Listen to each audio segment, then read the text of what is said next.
ప్రభువు నామానికి స్తోత్రం. ప్రతిరోజు వినడం ద్వారా ఒక సంవత్సరానికి బైబిల్ చదవడానికి ఈ ఛానల్ సహాయపడుతుంది. Please subscribe and support. హృదయపూర్వక ధన్యవాదాలు. నేటి వేద భాగం సమూయేలు మొదటి గ్రంథము 5వ అధ్యాయము.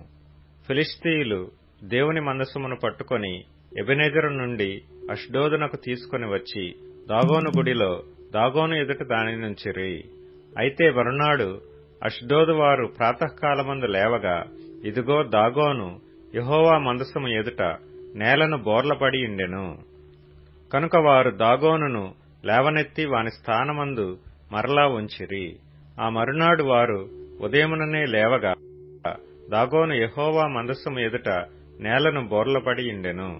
దాగోను యొక్క తలయు 2 అరచేతులను తెగవేయబడి గడప దగ్గర పడియుండెను. వాని మొండెము మాత్రము వానికి మిగిలియుండెను. కాబట్టి దాగోను యాజకులేమి, దాగోను గుడికి వచ్చువారేమి నేటి వరకు ఎవరునూ అష్డోదులో దాగోను యొక్క గుడి గడపను త్రొక్కుటలేదు. యెహోవా హస్తము అష్డోదు వారి మీద భారముగా ఉండెను. అష్డోదు వారిని, దాని సరిహద్దులలోనున్న వారిని ఆయన గడ్డల రోగముతో మొత్తి వారిని హతము చేయగా, అష్డోదు వారు సంభవించిన దాని చూచి, ఇశ్రాయేలీల దేవుని హస్తము మన మీదను మన దేవతయగు దాగోను మీదను బహుభారముగానున్నదే. ఆయన మందసము మన మధ్య నుండుటయే దీనికి కారణము గదా. అది ఇక మన మధ్య నుండకూడదని చెప్పుకొని ఫిలిష్తీయుల సర్దారులందరినీ పిలువనంపించి, ఇశ్రాయేలీల దేవుని మందసమును మనము ఏమి చేయుదుమని అడిగిరి. అందుకు వారు, ఇశ్రాయేలీల దేవుని మందసమును ఇక్కడ నుండి గాతు పట్టణమునకు పంపుడని చెప్పగా, జనులు ఇశ్రాయేలీల దేవుని మందసమును అక్కడ నుండి గాతునకు మోసుకొని పోయిరి. అయితే వారు అష్డోదు నుండి గాతునకు దానిని మోసుకొని పోయిన తరువాత యెహోవా హస్తము ఆ పట్టణపు పెద్దలకు పిన్నలకు రహస్య స్థానములలో గడ్డలు లేపి వారిని మొత్తి గొప్ప నాశనము చేసెను. వారు దేవుని మందసమును ఎక్రోనునకు పంపివేయగా, దేవుని మందసము ఎక్రోనులోనికి వచ్చినప్పుడు ఎక్రోనీయులు కేకలు వేసి, మనలను మన జనులను చంపివేయవలనని వీరు ఇశ్రాయేలీల దేవుని మందసమును మన యొద్దకు తీసుకుని వచ్చిరనిరి. కాగా జనులు ఫిలిష్తీయుల సర్దారులందరినీ పిలువనంపించి, ఇశ్రాయేలీల దేవుని మందసము మనలను మన జనులను చంపకుండునట్లు స్వస్థానమునకు దానిని పంపించుడనిరి. దేవుని హస్తము అక్కడ బహుభారముగా ఉండెను గనుక మరణభయము ఆ పట్టణస్థులందరినీ పట్టియుండెను. చావక మిగిలియున్నవారు గడ్డల రోగము చేత మొత్తబడిరి. ఆ పట్టణస్థుల కేకలు ఆకాశము వరకు వినబడెను. సమూయేలు మొదటి గ్రంథము 6వ అధ్యాయము. యెహోవా మందసము 7 నెలలు ఫిలిష్తీయుల దేశమందుండిన తరువాత ఫిలిష్తీయుల యాజకులను శకునము చూచు వారిని పిలువనంపించి, యెహోవా మందసమును ఏమి చేయుదుము, ఏమి చేసి స్వస్థలమునకు దానిని పంపుదుమో తెలియజెప్పుడనగా, వారు ఇశ్రాయేలీల దేవుని మందసమును పంపివేయనుద్దేశించిన ఎడల ఊరకయే పంపక, ఏ విధము చేతనైనను ఆయనకు అపరాధార్థమైన అర్పణము చెల్లించి పంపవలెను. అప్పుడు మీరు స్వస్థత నొంది ఆయన హస్తము మీ మీద నుండి ఎందుకు తీయబడక యుండెనో మీరు తెలుసుకొందురనిరి. ఫిలిష్తీయులు, మనము ఆయనకు చెల్లింపవలసిన అపరాధార్థమైన అర్పణమేదని వారినడుగగా, వారు, మీ అందరి మీదనూ మీ సర్దారులందరి మీదనూ ఉన్న తెగులు ఒకటే గనుక ఫిలిష్తీయుల సర్దారుల లెక్క చొప్పున 5 బంగారపు గడ్డల రూపములను 5 బంగారపు పందికొక్కులను చెల్లింపవలెను. కాబట్టి మీకు కలిగిన గడ్డలుగాను భూమిని పాడుచేయి పందికొక్కులుగాను నిరూపించబడిన గడ్డలను చుంచులను చేసి పంపించి ఇశ్రాయేలీల దేవునికి మహిమను చెల్లింపవలెను. అప్పుడు మీ మీదను మీ దేవతల మీదను మీ భూమి మీదను భారముగానున్న తన హస్తమును ఆయన తీసివేయను కాబోలు. ఐగుప్తీయులను ఫరోయును తమ హృదయములను కఠినపరుచుకొనినట్లు మీ హృదయములను మీరెందుకు కఠినపరుచుకొందురు? ఆయన వారిలో అద్భుత కార్యములను చేయగా వారు ఈ జనులను పోనిచ్చిరి. ఇశ్రాయేలీలు వెళ్లిపోయిరు గదా. కాబట్టి మీరు క్రొత్త బండి ఒకటి చేయించి కాడిమోయని పాడి ఆవులను 2 తోలి తెచ్చి బండికి కట్టి వాటి దూడలను వాటి దగ్గర నుండి ఇంటికి తోలి యెహోవా మందసమును ఆ బండి మీద ఎత్తి అపరాధార్థముగా ఆయనకు మీరు అర్పింపవలసిన బంగారపు వస్తువులను దాని ప్రక్కనే చిన్న పెట్టెలో ఉంచి అది మార్గమున పోవునట్లుగా విడిచిపెట్టుడి. అది బెత్షెమెషుకు పోవు మార్గమున బడి ఈ దేశపు సరిహద్దు దాటిన ఎడల ఆయనే ఈ గొప్ప కీడు మనకు చేసినని తెలుసుకొనవచ్చును. ఆ మార్గమున పోని ఎడల ఆయన మనలను మొత్తలేదనియు మన అదృష్టవశము చేతనే అది మనకు సంభవించిననియు తెలుసుకొందుమనిరి. వారు అలాగున 2 పాడి ఆవులను తోలి తెచ్చి బండికి కట్టి వాటి దూడలను ఇంటి లోపల పెట్టి యెహోవా మందసమును బంగారు గడ్డలను పందికొక్కు రూపములను గల ఆ చిన్న పెట్టెను బండి మీద ఎత్తగా ఆ ఆవులు రాజమార్గమున బడి చక్కగా పోవచ్చు అరచుచు బేత్షెమెషు మార్గమున నడిచెను. ఫిలిష్తీయుల సర్దారులు వాటి వెంబడియే బేత్షెమెషు సరిహద్దు వరకు పోయిరి. బేత్షెమెషు వారు లోయలో తమ గోధుమ చేలను కోయిచుండిరి. వారు కన్నులెత్తి చూడగా మందసము వారికి కనబడెను. దానిని చూచి వారు సంతోషించిరి. ఆ బండి బేత్షెమెషు వాడైన యెహోషువ యొక్క పొలములోనికి వచ్చి అక్కడనున్న ఒక పెద్ద రాతి దగ్గర నిలువగా వారు బండి యొక్క కర్రలను చీల్చి ఆవులను యెహోవాకు దహనబలిగా అర్పించిరి. లేవీయులు యెహోవా మందసమును బంగారపు వస్తువులు గల ఆ చిన్న పెట్టెను దించి ఆ పెద్ద రాతి మీద ఉంచగా ఆ దినమున బేత్షెమెషు వారు యెహోవాకు దహన బలులను అర్పించి బలులను వధించిరి. ఫిలిష్తీయుల సర్దారులు 5 అంతవరకు చూచి నాడే ఎక్రోనునకు తిరిగి వెళ్లిరి. అపరాధార్థమైన అర్పణగా ఫిలిష్తీయులు చెల్లించిన బంగారపు గడ్డలు ఏవనగా అష్డోదు వారి నిమిత్తము 1, గాజా వారి నిమిత్తము 1, అష్కెలోను వారి నిమిత్తము 1, గాతు వారి నిమిత్తము 1, ఎక్రోను వారి నిమిత్తము 1. ప్రాకారము గల పట్టణముల వారేమి పొలములోని గ్రామముల వారేమి ఫిలిష్తీయుల 5 సర్దారుల పట్టణములన్నిటి లెక్క చొప్పున బంగారపు పందికొక్కులను అర్పించిరి. వారు యెహోవా మందసమును దింపిన పెద్ద రాయి దీనికి సాక్ష్యము. నేటి వరకు ఆ రాయి బేత్షెమెషు వాడైన యెహోషువ యొక్క పొలములోనున్నది. బేత్షెమెషు వారు యెహోవా మందసమును తెరచి చూడగా దేవుడు వారిని హతము చేసి ఆ జనులలో 50,070 మందిని మొత్తెను. యెహోవా గొప్ప దెబ్బతో అనేకులను మొత్తగా జనులు దుఃఖాక్రాంతులైరి. అప్పుడు బేత్షెమెషు వారు పరిశుద్ధ దేవుడైన యెహోవా సన్నిధిని ఎవరు నిలువగలరు? మన యొద్ద నుండి ఆయన ఎవరి యొద్దకు పోవాలనని చెప్పి కిర్యత్యారీము కాపురస్తులకు దూతలను పంపి ఫిలిష్తీయులు యెహోవా మందసమును మరలా తీసుకొని వచ్చిరి. మీరు వచ్చి మీ దాపునకు దానిని తీసుకొని పోవాలనని వర్తమానము పంపిరి. పేతురు రాసిన 2వ పత్రిక 1వ అధ్యాయము. యేసుక్రీస్తు దాసుడును అపోస్తలుడునైన సీమోను పేతురు మన దేవుని యొక్కయు రక్షకుడైన యేసుక్రీస్తు యొక్కయు నీతిని బట్టి మా వలెనే అమూల్యమైన విశ్వాసము పొందిన వారికి శుభమని చెప్పి వ్రాయునది. తన మహిమను బట్టియు గుణాతిశయమును బట్టియు మనలను పిలిచిన వాని గూర్చిన అనుభవ జ్ఞానము మూలముగా ఆయన దైవశక్తి జీవమునకును భక్తికిని కావలసిన వాటన్నిటికిని మనకు దయచేయుచున్నందున దేవుని గూర్చినట్టియు మన ప్రభువైన యేసును గూర్చినట్టియునైన అనుభవ జ్ఞానము వలన మీకు కృపయు సమాధానమును విస్తరించునుగాక. ఆ మహిమ గుణాతిశయములను బట్టి ఆయన మనకు అమూల్యములను అత్యధికములునైన వాగ్దానములను అనుగ్రహించియున్నాడు.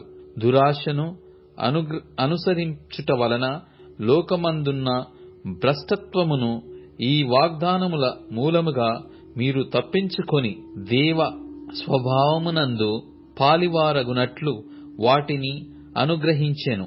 ఆ హేతువు చేతనే మీ మట్టుకు మీరు పూర్ణ జాగ్రత్తగలవారై మీ విశ్వాసమునందు సద్గుణమును, సద్గుణమునందు జ్ఞానమును, జ్ఞానమునందు ఆశా నిగ్రహమును, ఆశా నిగ్రహమునందు సహనమును, సహనమునందు భక్తిని, భక్తియందు సహోదర ప్రేమను, సహోదర ప్రేమయందు దయను అమర్చుకొనుడి.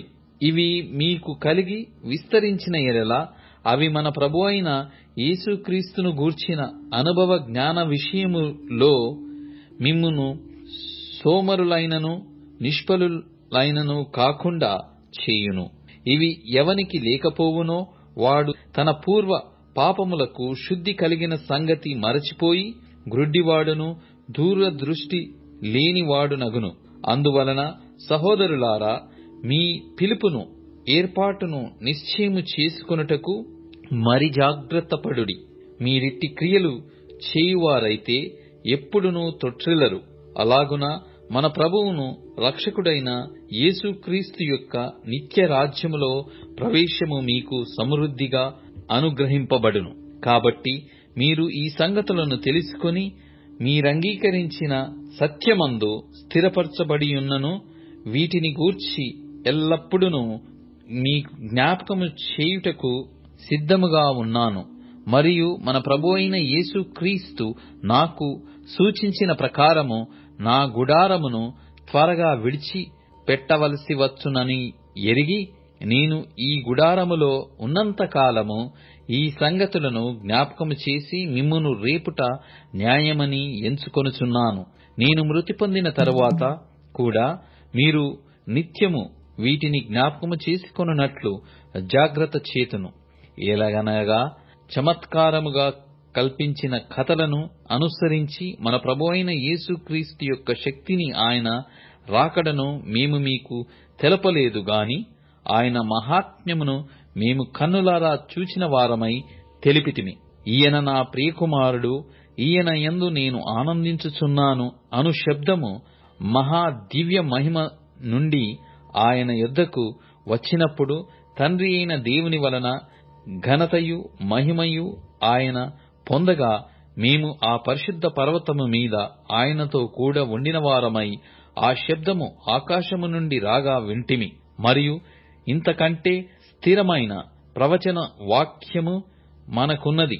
తెల్లవారి వేకువ చుక్క మీ హృదయములలో ఉదయించు వరకు ఆ వాక్యము చీకటి గల చోటున వెలిగిచ్చు దీపమైనట్టున్నది.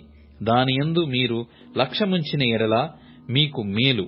ఒకడు తన ఊహను బట్టి చెప్పుట వలన లేఖనములో ఏ ప్రవచనమును పుట్టదని మొదట గ్రహించుకొనవలెను. ఏలయనగా ప్రవచనము ఎప్పుడునూ మనుష్యుని ఇచ్చను బట్టి కలగలేదు గాని మనుషులు పరిశుద్ధాత్మ వలన ప్రేరేపింపబడిన వారై దేవుని మూలముగా పలికిరి. పేతురు రాసిన 2వ పత్రిక 2వ అధ్యాయము. మరియు అబద్ధ ప్రవక్తలు ప్రజలలో ఉండిరి, అటువలనే మీలోనూ అబద్ధ బోధకులుందురు. వీరు తమను కొనిన ప్రభువును కూడా విసర్జించుచు తమకు తామే శీఘ్రముగా నాశనము కలుగజేసుకొనుచు నాశనకరమగు భిన్నాభిప్రాయములను రహస్యముగా బోధించుదురు. మరియు అనేకులు వారి పోకిరి చేష్టలను అనుసరించి నడుతురు. వీరిని బట్టి సత్యమార్గము దూషింపబడును. వారు అధిక లోబులై కల్పనా వాక్యములు చెప్పుచు మీ వలన లాభము సంపాదించుకొందురు. వారికి పూర్వము నుండి విధింపబడిన తీర్పు ఆలస్యము చేయదు. వారి నాశనము కునికి నిద్రపోతు. దేవదూతలు పాపము చేసినప్పుడు దేవుడు వారిని విడిచి పెట్టక పాతాళ లోకమందలి కటిక చీకటి గల బిలములలోనికి త్రోసి తీర్పుకు కావలిలో ఉంచబడుటకు వారిని అప్పగించెను. మరియు ఆయన పూర్వకాలమందున్న లోకమును విడిచిపెట్టక భక్తిహీనుల సమూహము మీదికి జలప్రళయమును రప్పించినప్పుడు నీతిని ప్రకటించిన నోహవును మరి 7 కాపాడెను. మరియు ఆయన సొదొమ గొమొర్రాలను పట్టణములను భస్మము చేసి ముందుకు భక్తిహీనులగు వారికి వాటిని దృష్టాంతముగా ఉంచుటకై వాటికి నాశనము విధించి దుర్మార్గుల కామ వికార యుక్తమైన నడవడి చేత బహుబాధపడిన నీతిమంతుడగు లోతును తప్పించెను. ఆ నీతిమంతుడు వారి మధ్యను కాపురముండి తాను చూసిన వాటిని బట్టియు వినిన వాటిని బట్టియు వారి అక్రమమైన క్రియల విషయములో దినదినము నీతిగల తన మనస్సును నొప్పించుకొనుచు వచ్చెను.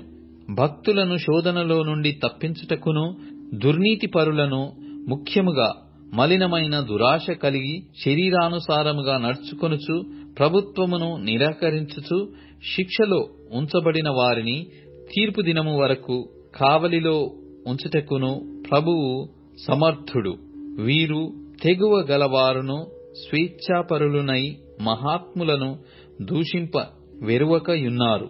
దేవదూతలు వారికంటే మరి అధికమైన బలమును శక్తియు గలవారైనను ప్రభువు ఎదుట వారిని దూషించి వారి మీద నేరము మోప వెరతురు.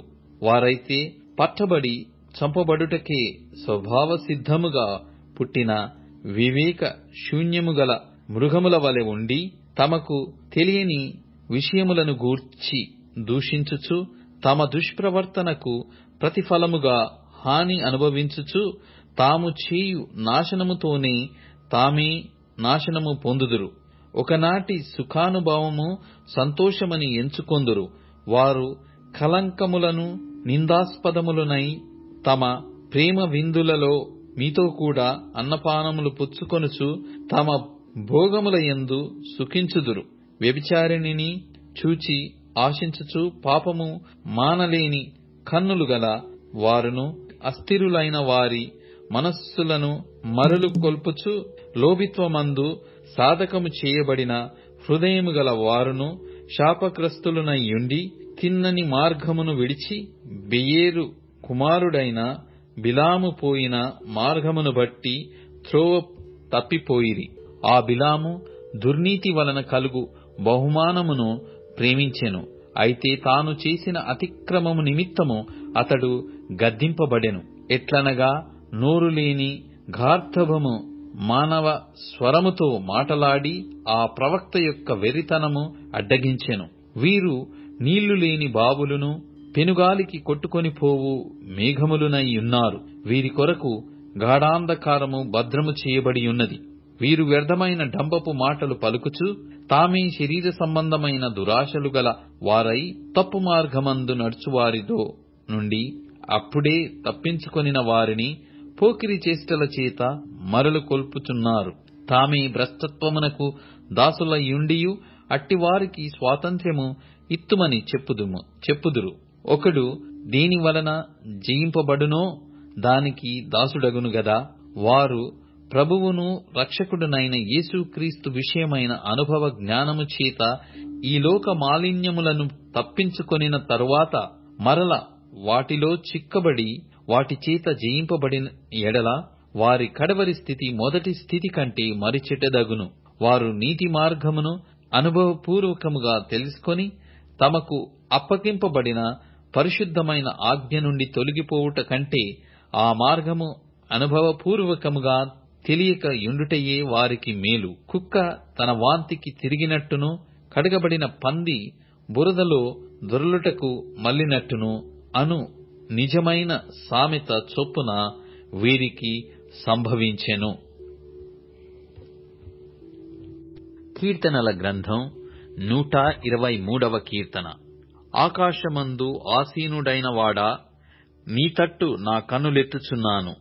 దాసుల కన్నులు తమ యజమానుని చేతి తట్టును, దాసి కన్నులు తన యజమానురాలి చేతి తట్టును చూసినట్లు మన దేవుడైన యెహోవా మనలను కరుణించు వరకు మన కన్నులు ఆయన తట్టు చూచుచున్నవి. యెహోవా, మేము అధిక తిరస్కారము పాలైతిమి. అహంకారుల నిందయు గర్విష్ఠుల తిరస్కారమును మా మీదికి అధికముగా వచ్చియున్నవి. మమ్మును కరుణింపుము, మమ్మును కరుణింపుము.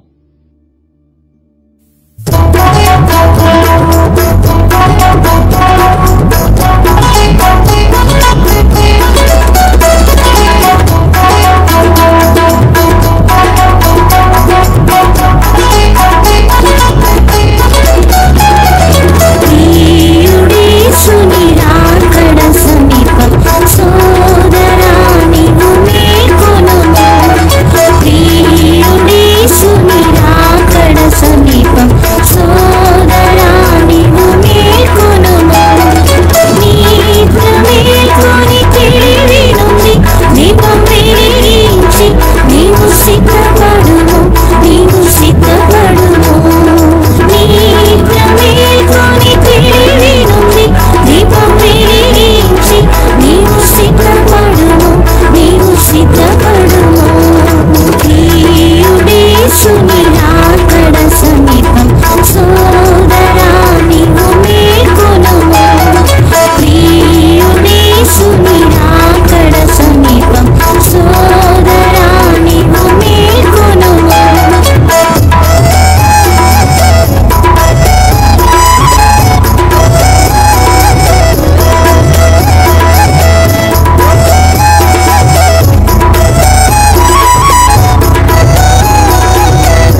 శక్తితో అన్య భాషలతో అద్భుతములతో ఆనందించిరి. ఆది సభ ఆత్మశక్తితో అన్య భాషలతో అద్భుతములతో ఆనందించిరి. యేసుని రాకడ సమీపం సోదరా నీవు మేల్కొనుము. యేసుని రాకడ సమీపం సోదరా నీవు మేల్కొనుము.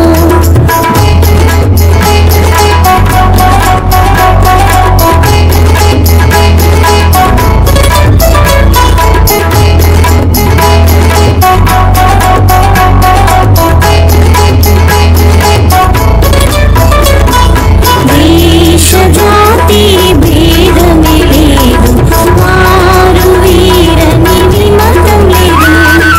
దేశ జాతి భేదమే లేదు, వారు వీరని విమతం లేదు. అందరిలో యేసుడొక్కడే, ఏకదేవుడు, సత్యవంతుడు, ప్రేమపూర్ణుడు. అందరిలో యేసుడొక్కడే, ఏకదేవుడు, సత్యవంతుడు, ప్రేమపూర్ణుడు. యేసుని రాకడ సమీపం సోదరా నీవు మేల్కొనుము. యేసుని రాకడ సమీపం సోదరా నీవు మేల్కొనుము.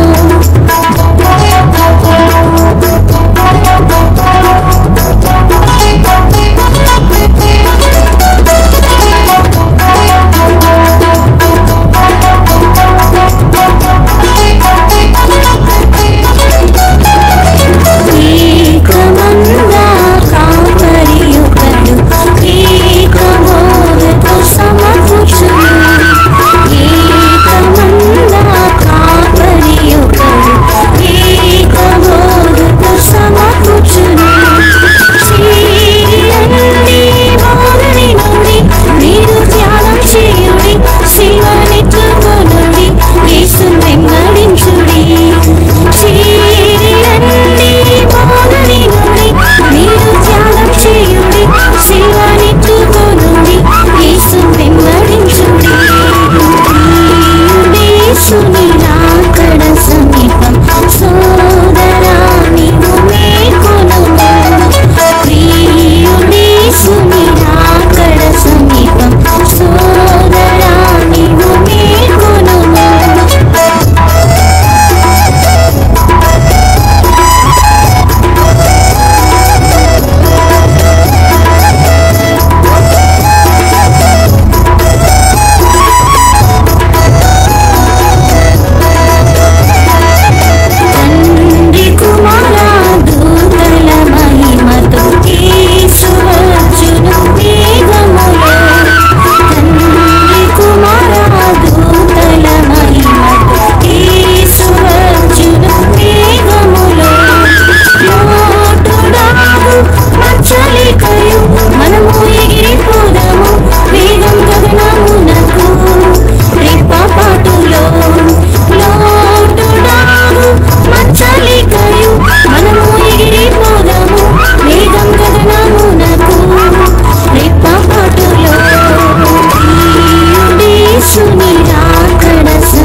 స్పాటిఫై, అమెజాన్ మ్యూజిక్ మరియు యూట్యూబ్ మ్యూజిక్ లో కూడా అందుబాటులో ఉంది.